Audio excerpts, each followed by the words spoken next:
Welcome, my dear fellow travelers. As Ketu is transiting right now, he's entering Leo from May 29, 2025 to November 25, 2026. You're going to hear a lot of astrologers saying things like, be careful, you may lose this, avoid that, do this remedy, or you'll suffer. While some of these warnings may be valid, let's not forget, Vedic astrology isn't just here to predict your doom and tell you how to avoid. It's actually here to help you grow through it, to awaken, to transform, and to thrive, not just survive.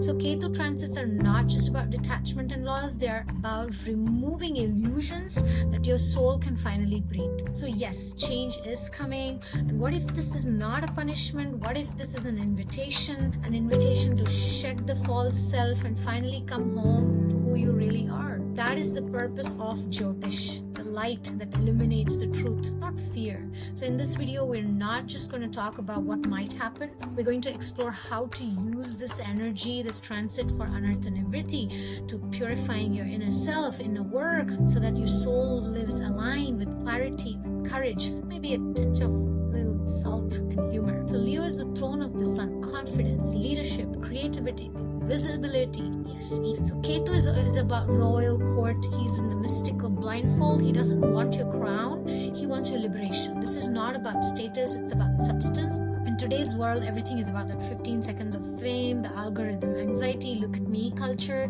Ketu's message is very clear. Stop performing and start aligning. I really feel it already in this. So psychological and Anartha Nivritti insights is all about Ketu doesn't attack you. He removes illusions that you're being clinging to. So if you're over attached to something, let's say title, and you're obsessed with being liked, addicted to appearing successful while being hollow inside, then gently or not so gently, Ketu will ask, what if you are without that performance? Is even more divine. So from that lens of purification, Leo's shadow is about removing that pride. It's about removing that false identification, the abhiman, entitlement, working on that. So Ketu's medicine is this: detachment from identity addiction, disinterest in applause, and working on that inner self. So yes, there's a lot of these transits with job loss, financial anxiety, identity crisis. In 2025 and 2026, the world isn't going to slow down. Economies are shifting, AI rewriting skill sets overnight. Many of you may be asking, who am I without my job, my role, my brand, my productivity? So Ketu in Leo replies, exactly the question I wanted to ask you. That's what Ketu says. So this is not about punishment, it's about divine reset. Ketu is like a software update, deletes apps that you didn't know were draining your battery. So yes, you may leave your job or your job may leave you, but you'll find yourself drawn to something more real. You'll want meaning over money. And ironically, money may come to you when you stop chasing it with fear. So this is like a detox spa type of a phase. Imagine that this transit as like checking into Ketu and Co, ego detox. So you're entering this vision board, personal branding and all that, more internal. So you may want to like pick up your bead bag more. You may want to like sit and meditate more, look over those realizations that you've been like putting away, and then maybe also you'll feel some overwhelming urge to go and do something spiritual. So yes, some existential crisis may happen, old diaries from past may come up, and somehow, it's not luxury, but it's liberation. So here's how to flow with this transit instead of fighting it. This is what I'm planning to do. So create, write, paint, sing for the Lord, something that your soul can breathe, like a daily ego detox. Where did I seek validation today? Where did I feel rejected? Then offer that prayer to the Lord, journaling, simplifying your life, and then moving from self-presentations, filters, narratives to leadership that leads quietly, meaning like something authentic, something like teach without the need to be seen. That's something that I'm also working on. So connect with the divine, not feed or replace yourself with addictive things like firefighting tendencies of scrolling, or replace your this scrolling time with chanting, reading sacred literature. These things really like give you like a very positive thing. So Ketu is not destroying your life. He's detoxing your illusions. So now I'm going to go over each of the ascendant. If you are Aries ascendant, then where is this transit happening for you? Ketu would be in your 5th house if you're Aries ascendant. So I'm going to give like little tips of what you need to let go of and how you can take advantage of it, okay? So Aries rising, so that would mean Ketu is in your 5th house, which means you have to let go of romantic entitlement, praise, addiction to relationships which are just frivolous. Also like work on creative purity, mantra meditation, sacred offerings, visiting temples, something devotional, singing for the Lord, not Spotify, singing. And then if you are Taurus ascendant, that would mean Ketu is in your 4th house, so you have to let go of emotional control, clinging to comforts and clinging to home related things, work more on inner sanctuary, not just home but internally. Also try to keep your house clean, like treat your house like a temple. Then for somebody who has Gemini rising, somebody whose first house is Gemini, then Ketu would be in the 3rd house. So we have to let go of flashy communications, performance-driven endeavors, and too much overproductivity oriented. Skills to embrace would be authenticity, authentic voice, silent strength. Try to do things that are not so public but gives you the strength to show up in public. So qualitative public appearances, quantitative spending time with yourself, etc. So if you're Cancer rising, Cancer ascendant, would mean your Ketu would come in the 2nd house. So 2nd house is all about food and speech and money and financial things, and so you need to let go of harsh speech and rearrange your eating arrangements, and you should embrace to like healing voices, maybe listen to meditations, eat sattvic foods, rituals, mantras. It will be very beneficial. And if Leo is your rising sign, where your ascendant is Leo, we need to let go of self-importance, false identity, and embrace more the sense of raw authenticity, vulnerability, a day with no introduction, just presence, not like flashy thing, but staying focused.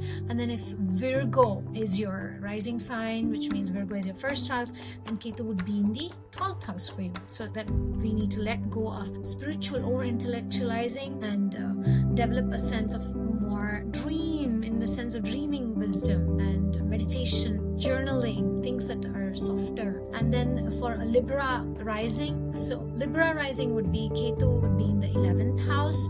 So letting go of chasing after things, toxic networking, running, chasing after things like that. And what you could do is like more connecting with people, community, quiet service, maybe leave your WhatsApp group that's bothering you with zero guilt. Like time to like cut social media things. Scorpio rising would bring Ketu in your 10th house. This is all about letting go of career as your identity. Career or how much money you make does not define your self-worth. So redefine work as seva and alignment. That will really bring you a lot of peace. Then Sagittarius rising, then Ketu would be in your 9th house, and knowing all about the guru, maybe who you're listening to, maybe you want to listen to, filter out the people that you're really listening to spiritually, where you're getting information.